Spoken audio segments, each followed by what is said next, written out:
Belle, honey, I think he knows how to get on the horse. Oh, isn't this amazing?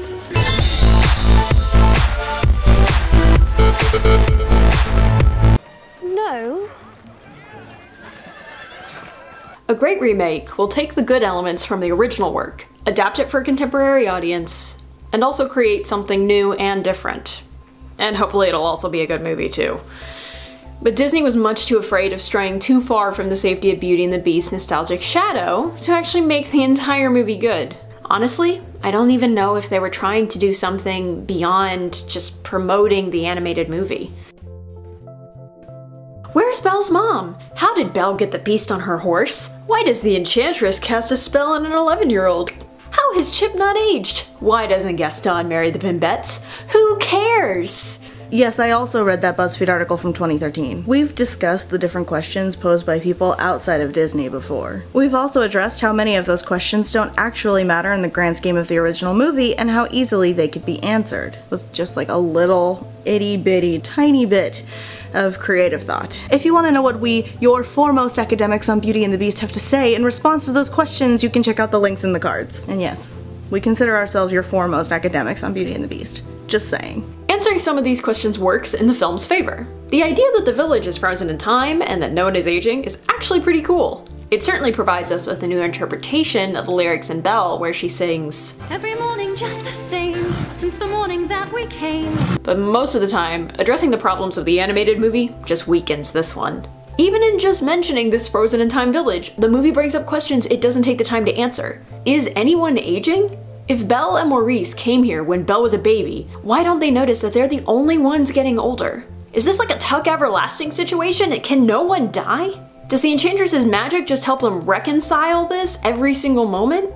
The thing is, this movie doesn't care about properly fleshing out this idea. It's much too busy trying to improve your feelings about the old movie to actually focus on making this one unique. Which brings us to our next topic.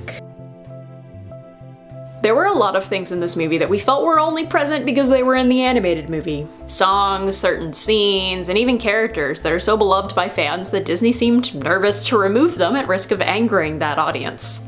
The Bimbettes are really fun and I love them, but they don't actually serve a purpose in this movie. In the animated movie, they're kind of a foil to Belle. They're even drawn to look like her. They provide another perspective by which the audience can see that Belle is an outsider in her town. Here, the Bimbettes do nothing but sing their parts in the songs and stand around and look pretty. Belle in this movie starts planning her departure from the moment she steps in that dungeon. And I will escape, I promise. She even enacts one of these plans before Be Our Guest. She's just interrupted. However, after the West Wing incident, she flees. But then when she's given the opportunity to leave after he saves her from the wolves, she doesn't. Animated Belle goes back because she's curious about the Beast and the Enchanted Castle. But given everything we know about this movie's version of Belle, she hasn't indicated any reason that she would go back with him. She even mentions after they dance that she's still a prisoner. Can anybody be happy if they aren't free? Alright then. So maybe the scene with the wolves wasn't timed correctly, and maybe it didn't even need to be in this story at all. But it's an iconic and great scene. Of course they'd want to recreate it. They just didn't earn the circumstances for it to be effective. This devotion to the 1991 movie also impacts the way some of the music is performed, but we'll talk about that tomorrow. On the other hand, sometimes scenes from the animated movie would have worked, and maybe even strengthened the live-action version. In the animated movie, Belle's trip to the library is compelling and emotional. She gets so excited over her favorite book that the shop owner just decides to give her the damn thing, free of charge! But in this, Père Robert tells her that he doesn't have any new books, so she can just take whatever she likes.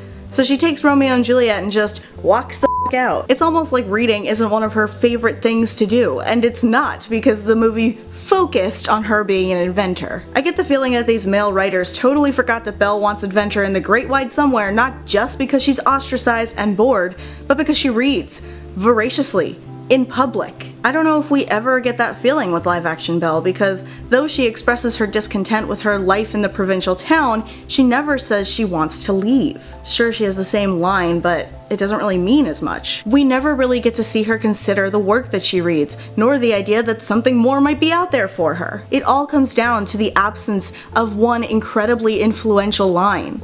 far-off places, daring sword fights, magic spells, a prince in disguise. There's also the reference to the fairy tale. In this movie, Maurice takes a rose from the beast, and that begins the conflict.